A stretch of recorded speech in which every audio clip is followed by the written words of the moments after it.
திருமறை நேரம் Bible hour presented by the National Bible College.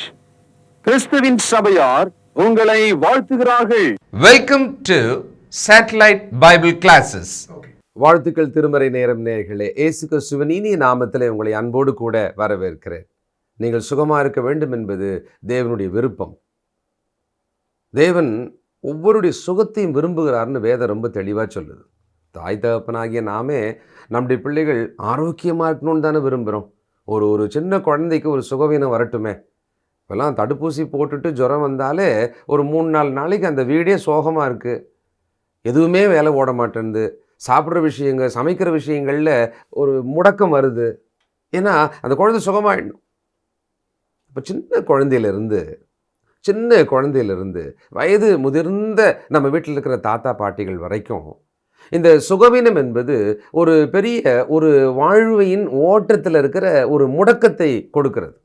இந்த வாழ்க்கையோட ஓட்டத்தில் ஒரு முடக்கத்தை, ஒரு தடுப்பு செய்யுது. அது இதை நம்ம நல்லா தெரிஞ்சு வச்சுருக்கிறோம்.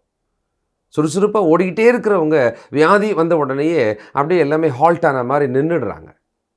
சரி, இந்த மாதிரி இருக்கும்போது இதெல்லாம் ஞாபகம் வச்சு ஒரு வாலிப பையனை பார்த்துப்பா, நீ வாலிபத்தில் இருக்கிற, நல்ல வலிமையாக இருக்க, ரொம்ப ஸ்ட்ராங்காக தெரிகிற, வேகமாக ஒடியார, ஆனால் இந்த வயதில் நீ கடவுளை நினைக்கணும்ப்பா அப்படின்னா என்ன சொல்கிறாங்க? அவங்க என்ன நினைக்கிறாங்க? வயசான காலத்தில் பார்த்துக்கலாம் அப்படின்றாங்க. தங்களுக்கு எதுவுமே நேரிடாது, நாங்கள் ரொம்ப ஸ்ட்ராங்காக தான் இருக்கிறோம், ஒரு குதிரை போல வேகமாக, ஒரு சிங்கத்தை போல தைரியமாக, ஒரு கழுதை போல உயரமாக, இப்படியெல்லாம் தங்களை நினச்சிக்கிறாங்க. ஆனால் இன்னொரு பக்கம் கொஞ்சம் யோசிக்கணும்.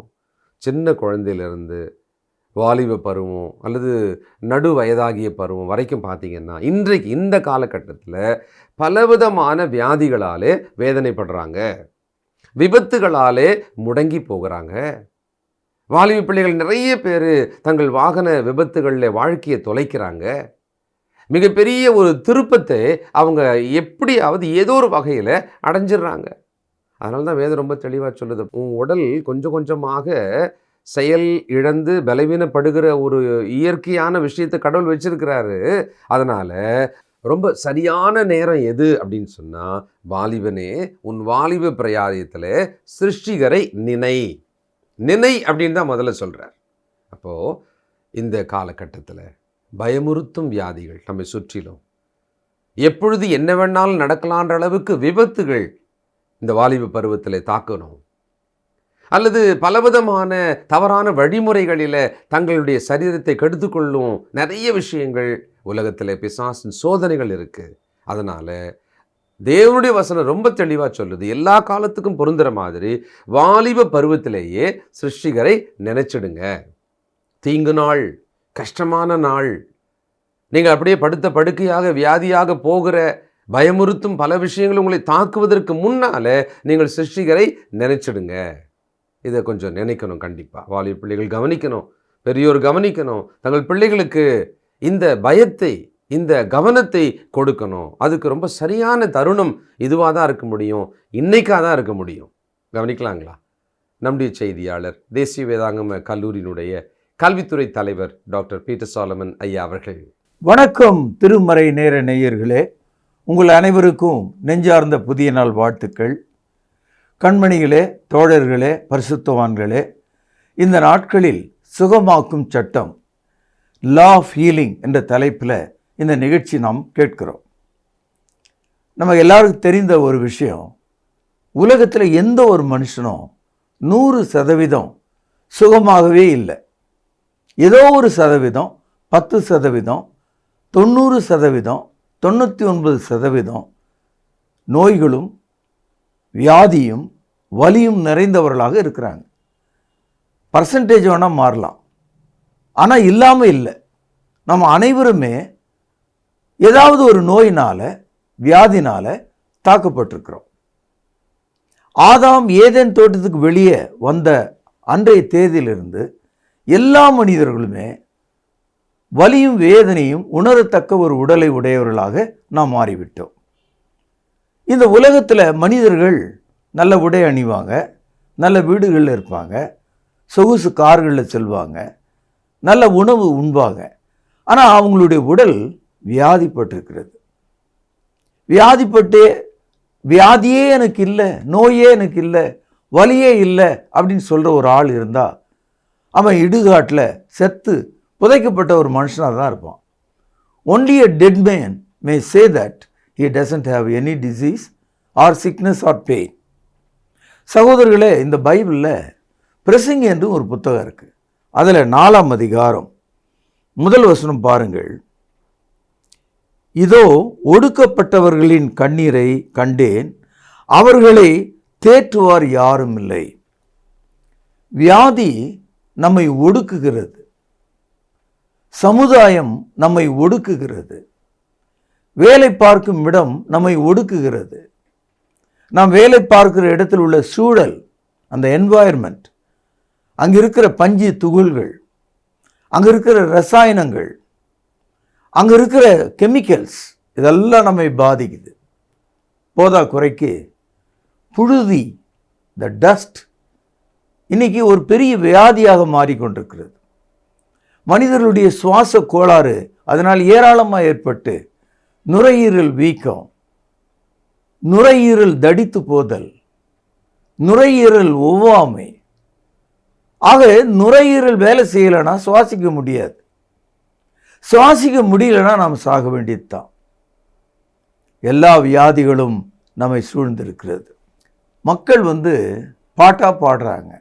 என்ன சொல்கிறாங்க? செத்தா நல்லா இருக்கும், சாவே வா அப்படின்னு கூப்பிடுறவங்களா இருக்காங்க. பிரசங்கி 4ஆம் அதிகாரம் 2ஆம் வசனம் பாருங்கள். ஆதலால் இன்னும் உயிரோடு இருந்து பிழைக்கிறவர்களை பார்க்கிலும் முன்னமே காலம் சென்று மரித்தவர்களையே பாக்கியவான் என்றேன். இதுதான் மனிதனுடைய நிலைமை. நான் எப்போ செத்து இருந்தால் நல்லா இருக்கும், உயிரோடு இருந்து என்ன பயனு, எலும்பும் தோலுமா மாறின, ஊசி குத்த கூட என்னுடைய உடம்புல இடம் இல்லை, என்னுடைய நரம்புகள்லாம் ஓட்டையாய் போய்விட்டது, அப்படித்தான் நம்ம நினைக்கிறோம். மரணத்தை நாம் விரும்புகிறவர்களாக இருக்கிறோம். சில ஆள் இருக்கான், உட்காந்த இடத்துலையே தன்னுடைய கையை காலை கடித்து சாப்பிடுவோம். அந்த மாதிரி ஒரு வியாதி இருந்தால் உங்களுக்கு எவ்வளோ ஆபத்தாக இருக்கும். நான் சொல்லும்போது உங்களுக்கு பயமாக இருக்கும். நான்லாம் அந்த மாதிரிலாம் செய்ய மாட்டேன்னு நீங்கள் நினைக்கலாம். ஆனால் உண்மையிலேயே நீங்கள் அரிப்பு எடுக்கும்போது ஏதாவது ஒரு கூரான ஒரு தகடை எடுத்து சொரிந்து கொள்கிறீங்க இல்லையா, அது என்னது? அதான் அது ஆரம்பம். எத்தனையோ பேர் பாருங்கள், ஒரு பழம் ஒரு மூலையில் எதனா அழுகி இருந்தால் அது வரைக்கும் வெட்டி எறிஞ்சிட்டு மீதியெல்லாம் சாப்பிட்ருவாங்க. அது மாதிரி நம்முடைய உடல் இப்பொழுதெல்லாம் மருத்துவமனைகளில் விரல் வெட்டி எடுத்துடுறாங்க, முழங்கால வெட்டி எடுத்துடுறாங்க, ஒரு கண்ணை எடுத்துடுறாங்க. அதாவது நமக்கு ஆபத்து தரக்கூடிய இடங்களெல்லாம் வெட்டி வீசிடுறாங்க. அப்படி தான் நடக்குது இப்போது. ஆக மனிதன் தன்னுடைய உடலையே சாப்பிடக்கூடியவனாக இப்பொழுது இருக்கிறான். அதனால தான் முற்காலத்தில் இப்போ நெஞ்சு வலியும் வைப்போம், ஆட்டினுடைய நெஞ்சை சாப்பிட்ணும், கிட்னி இல்லை ஏதோ ஒரு பிரச்சனை வைங்க, அந்த ஆடு மாடு கிட்னியை சாப்பிட்ணும், மூளையில் ஏதோ கஷ்டம், மிருகத்தினுடைய மூளை அதை எடுத்து சாப்பிட்ணும். மனிதர்கள் எப்படியெல்லாம் வைத்தியம் பார்த்துக்கிட்டாங்க பார்த்தீங்களா? தங்களுடைய நோயை தீர்ப்பதற்கு சமமாக மிருகத்தினுடைய ரத்தம், மூளை, கிட்னி, நுரையீரல், குடல் எல்லாத்தையும் எடுத்து சாப்பிட்றான். இப்போ வயிற்றில் புண்ணு அப்படின்ன உடனே எல்லாம் அந்த ஆட்டு குடலை எல்லாம் வாங்கி சாப்பிட்றான். சகோதரர்களே, இதெல்லாம் ஒரு வைத்திய முறையாக இருக்குமா? நல்லா கவனிச்சோம்னா மனிதன் தன்னுடைய உடலை தானே தின்கிறான். இந்த நிலையில் தான் இன்றைக்கி மனுஷன் இருக்கான். பாருங்கள், 4ஆம் அதிகாரம் 5வது வசனம். மூடன் தன் கைகளை கட்டிக்கொண்டு தன் சதையே தின்கிறான். தன் சதையே தின்கிறான். அது வாயில் தின்னாலும் ஒன்று தான், வெட்டி போட்டாலும் ஒன்று தான், இல்லையா? ஆக நம்முடைய உடலை நாம் வெறுக்கிறோம். நோய் கொண்ட இடத்த அப்படியே சுரண்டி எடுத்து வெட்டி எடுத்து ஏதோ ஒரு மருத்துவ முறையில் அதை தூர எறிய நாம் நினைக்கிறோம். இப்போ கேன்சர் வந்தவங்க பார்த்தீங்கன்னா அந்த அந்த பகுதியை வெட்டி எறிகிறாங்க, இல்லையா? பிரசங்கி 3வது அதிகாரம் 1 வசனம் பாருங்கள். பழைய ஏற்பாட்டில் 793வது பக்கம். ஒவ்வொன்றுக்கும் ஒவ்வொரு காலம் உண்டு, வானத்தின் கீழ் இருக்கிற ஒவ்வொரு காரியத்துக்கும் ஒரு சமயம் உண்டு. அப்போது நம்ம வாழ்கிற காலத்தில் சந்தோஷமாக இருக்கிற நாட்களும் துக்கமாக இருக்கிற நாட்களும், சுகமாக இருக்கிற நாட்களும் வியாதியாக இருக்கிற நாட்களும் நம்ம சந்தித்து தான் ஆக வேண்டும். இதை நாம் சந்திக்காமல் போக முடியாது. ஒரு கால் எனக்கு வியாதி இருக்கிறது, வலி இருக்கிறதுன்னு நான் உங்களுக்கு சொல்லலை, அதனால் உங்களுக்கு தெரியல. நீங்கள் எனக்கு சொல்ல, அதனால் எனக்கு தெரியல. நாம் அதை சுமந்து தவிக்கிறோம். இப்பொழுது பிரசங்கி 3ஆம் அதிகாரம் 11ஆம் வசனம். அவர் சகலத்தையும் அதனதன் காலத்திலே நேர்த்தியாக செய்திருக்கிறார், உலகத்தையும் அவர்கள் உள்ளத்திலே வைத்திருக்கிறார். ஆதலால் தேவன் ஆதி முதல் அந்த மட்டும் செய்து வரும் கிரியை மனுஷன் கண்டுபிடியான். கடவுள் நமக்கு என்ன வச்சிருக்காரோ அதான், அதெல்லாம் நம்ம கண்டுபிடிக்க முடியாது. ஆனால் தேவன் நம்மை படைக்கும்போது நல்லவர்களாக படைத்திருக்கிறார். தேவன் நம்மை படைக்கும்போது சுகமுள்ளவராக படைத்திருக்கிறார், நம்மை நீதிமான்களாக படைத்திருக்கிறார். பிரசங்கி 7ஆம் அதிகாரம் 29வது வசனம், பக்கம் 797. இதோ தேவன் மனுஷனை செம்மையானவராக உண்டாக்கினார், அவர்களோ அநேக உபாய தந்திரங்களை தேடிக்கொண்டார்கள், இதை மாத்திரம் கண்டேன். மனிதன் தன்னுடைய வியாதியை தானே தேடிக்கொண்டான். தேவன் நம்மை செம்மையாக நல்லவர்களாக சுகமுள்ளவர்களாகவே உண்டாக்கினார். இப்போ புகைப்பிடிக்கிறவன் நுரையீரல் அழுகல் நோய் அல்லது காச நோய், உடம்புல இருக்கிற எத்தனையோ விஷ நோய்கள் அதனால் வருகிறது. அதே விதமாக குடிக்காரர்கள் தங்கள் குடல் முழுவதையும் வயிறு முழுவதையும் எரித்து விடுகிறார்கள். அப்போது நாம் எதை செய்கிறோமோ எதை அனுபவிக்கிறோமோ அது நமக்கு நோயாக மாறுது. அதிகமாக பெண்ணை நேசிக்கிற மக்கள், அதிகமாக உடல் உறவு கொள்கிறவர்கள் HIV அவங்க அனுபவிக்கிறாங்க. அப்போது இதிலிருந்து என்ன தெரியுதுன்னா, நோய்கள் ஏராளமாய் தொற்றாகவும் நாமே சேர்த்து கொள்வதாகவும் நம்முடைய அறிவின்மையினால், அதன் மீது மோகம் கொள்வதால், அடிமையாவதனால நோயில் நம்மை தாக்குகிறது. பிரசங்கி 3ஆம் அதிகாரம் 13வது வசனம். அன்றியும் மனுஷர் யாவரும் புசித்து குடித்து தங்கள் சகல பிரயாசத்தின் பலனையும் அனுபவிப்பது தேவனுடைய அனுக்கிரகம். அதாவது எல்லா மனுஷருக்கும் தேவன் அனுக்கிரகம் செய்திருக்கிறார். நீங்களே தலைகீழா விழுந்து உங்கள் மண்டையை உடைத்து கொண்டால் அது தேவனுடைய விருப்பம் இல்லை. நீங்களே குடித்து உங்கள் ஆரோக்கியத்தை கெடுத்து கொண்டால் அது தேவனுடைய அனுக்கிரகம் இல்லை. தேவன் நீங்கள் நலமாக இருக்க வேண்டும் என்று அனுக்கிரகம் செய்திருக்கிறார், உங்களுக்கு இறங்கி இருக்கிறார். எந்த ஒரு பெற்றோரும் தங்களுடைய பிள்ளைகள் காயப்பட வேண்டும், வியாதியில் விட வேண்டும், ஜுரத்தில் சாக வேண்டும், கொடுமையாக இருக்க வேண்டும் என்று எவனுமே விரும்ப மாட்டான். இன்றைக்கு மருத்துவமனைகளுக்கு கை குழந்தைகளை தூக்கி கொண்டு ஓடுகிற பெற்றோர் இல்லை, நீங்கள் ஒருவராக இருக்கலாம். அந்த குழந்தையை எதுவுமே தாக்கக்கூடாது என்பதுதான் நம்முடைய விருப்பம். பிறந்த ஒரு நாள் குழந்தையானாலும் 100 வயது நம்முடைய பெற்றோரானாலும் அடுத்த நாளும் அவர்கள் வாழ வேண்டும் என்பது தான் நம்முடைய விருப்பமாக இருக்கிறது. பிரசங்கி 5ஆம் அதிகாரம் 6வது வசனம்.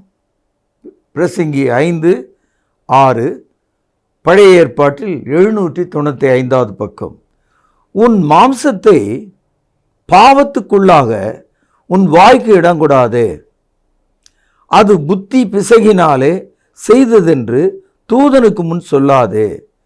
தேவன் உன் வார்த்தைகளினாலே கோபம் கொண்டு உன் கைகளின் கிரியை அழிப்பானேன். அதாவது மனிதர்கள் பெருமையினால் வாழ்ந்து எனக்கு எதுவுமே வராது, எனக்கு எதுவுமே நேரிடாது, என்னை யாருமே டச் பண்ண முடியாது அப்படின்னு சொல்கிறாங்க இல்லையா? அடுத்த நாள் பார்த்தீங்கன்னா மண்டை உடஞ்சி வராரு. அடுத்த நாள் பார்த்தீங்கன்னா மருத்துவமனையில் கை கால்லாம் உடைஞ்சு கிடக்கிறாரு. ஏன் அந்த மாதிரி நம்ம பெருமையாக நடக்கணும்? ஏன் அவ்வளோ கர்வமாக நடக்கணும்? ஏன் நாம் திமிராக வாழணும்? ஆகவே தேவனுக்கு முன்னால் உன்னுடைய மாம்சத்தை பாவத்துக்குள்ளாக்காதே. அர்த்தம் புரியுதா உங்களுக்கு? அதாவது உன்னுடைய உடல் மீது பெருமை கொள்ளாதே. இன்றைக்கு மக்கள் சந்தோஷமாக குடும்பமாக ஒரு கல்யாணத்துக்கு போகிறாங்க. அவர்கள் கல்யாணத்துக்கு போய் சேர்றதே கிடையாது.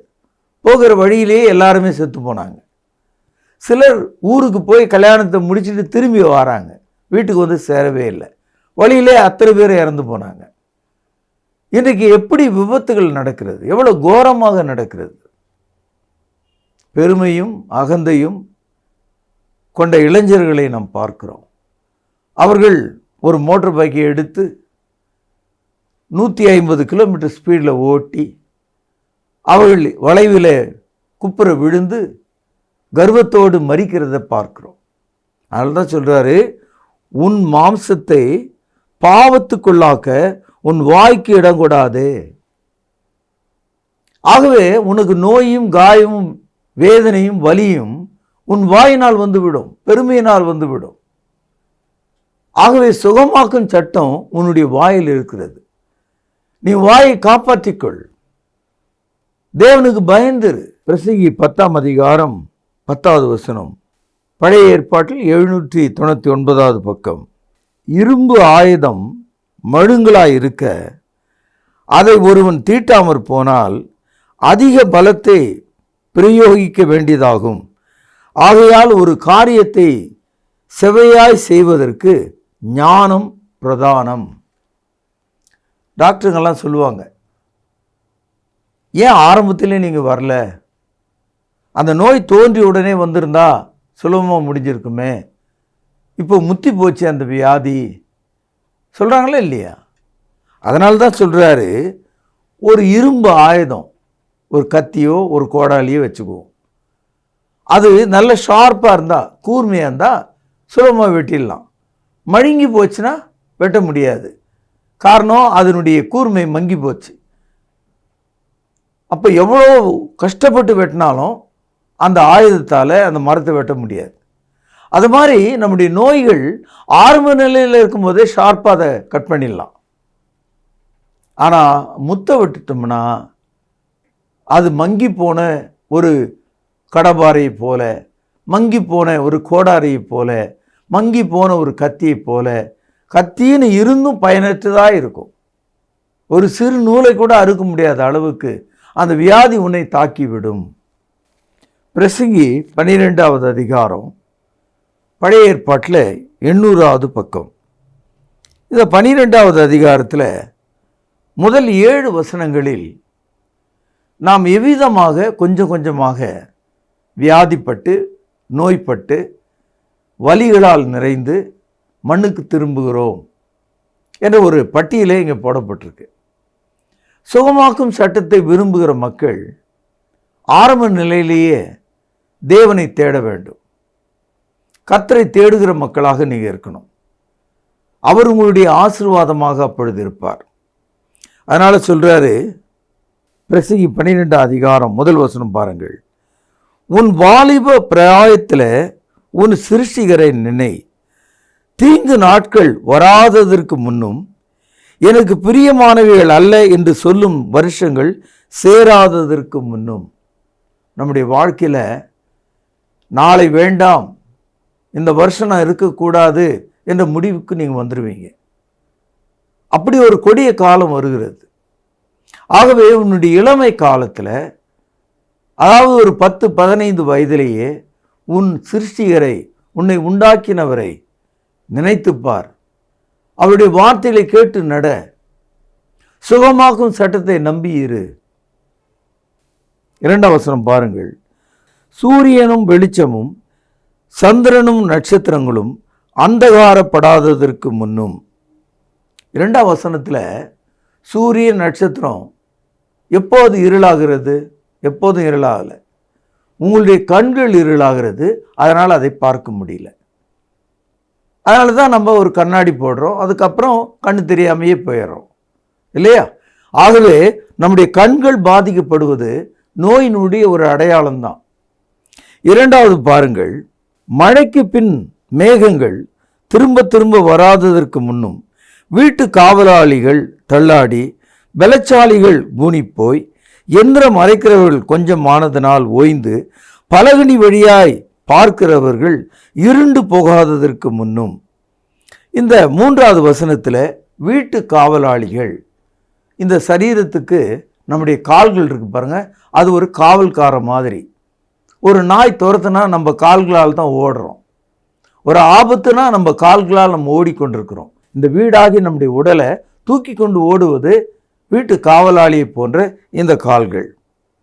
அடுத்தது பலச்சாலிகள் கூனிப்போய்.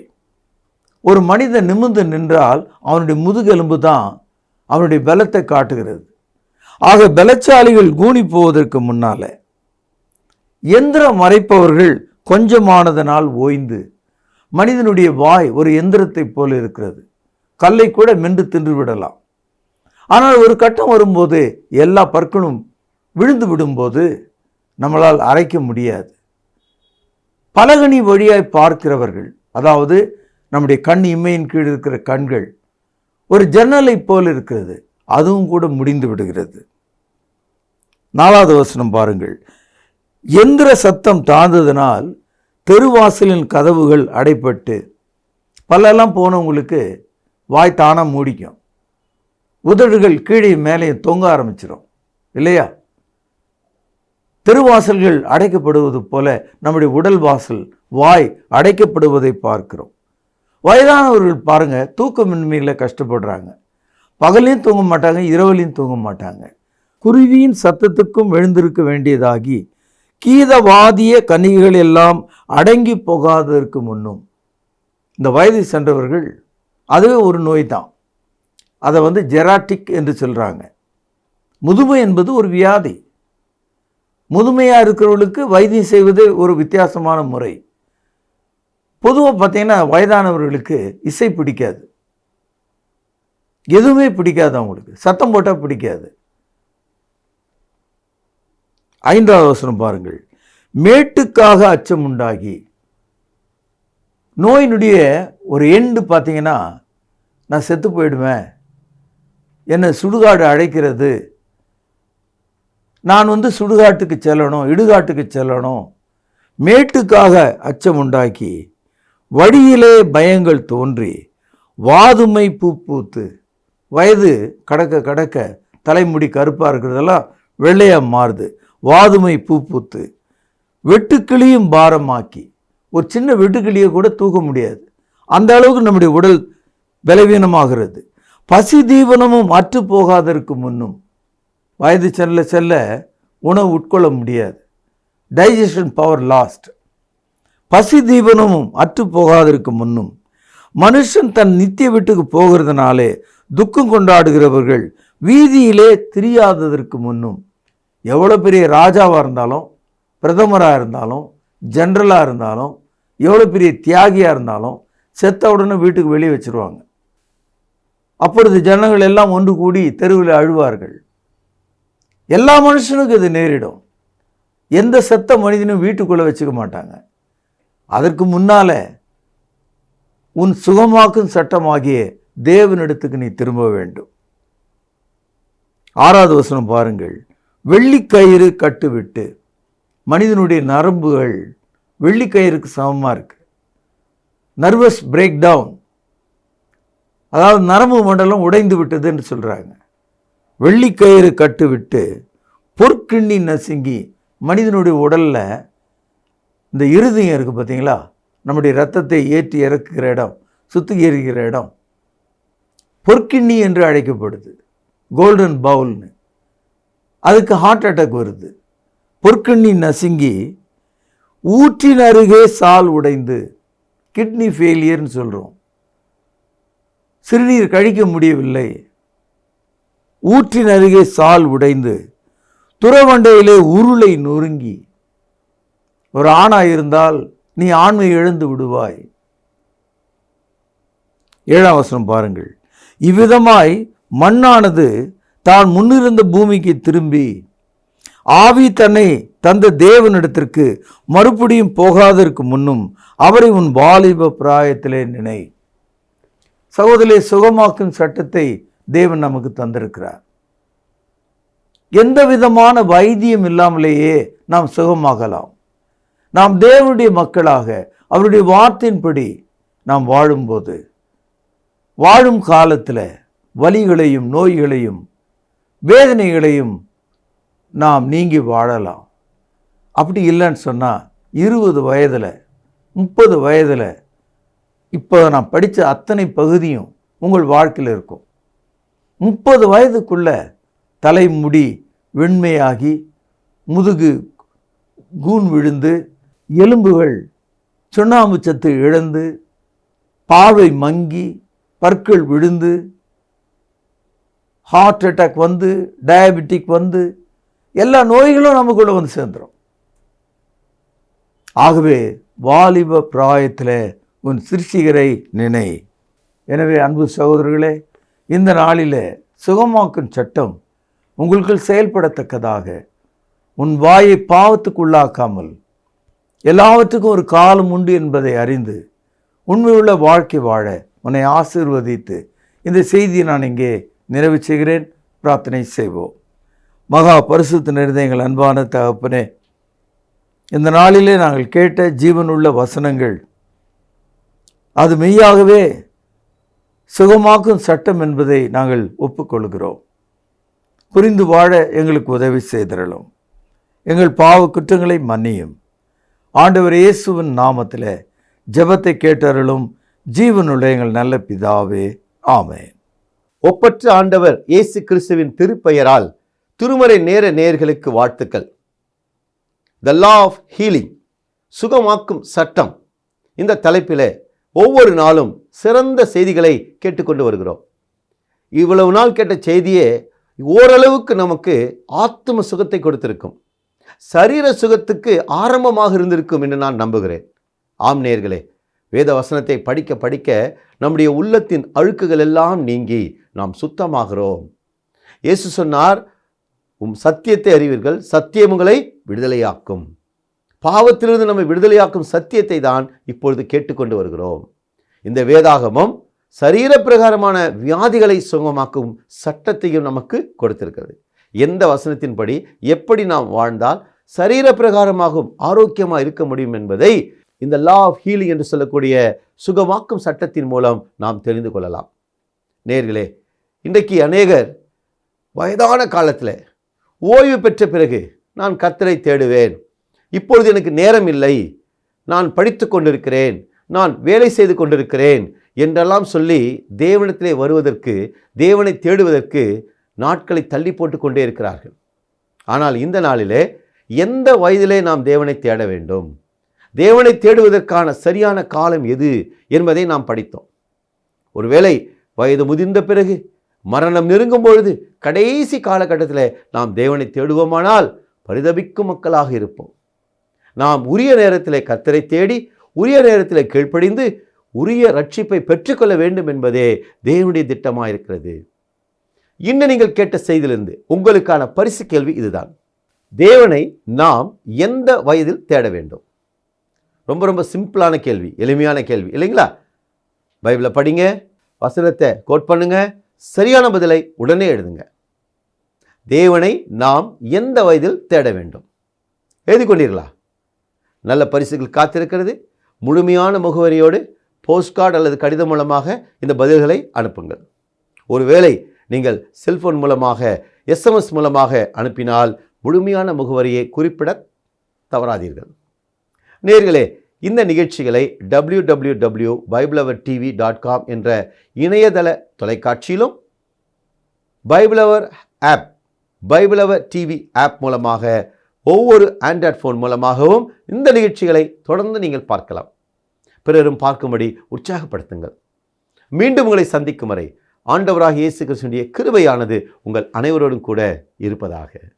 தொடர்பு கொள்ள வேண்டிய முகவரி: திருமறை நேரம், 58 சர்ச் தெரு, குமரன் நகர், சென்னை 6,82,000. செல்போன் 9385500882. கர்த்தாவே, தேவர்களில் உமக்குப்பானவர் யார்?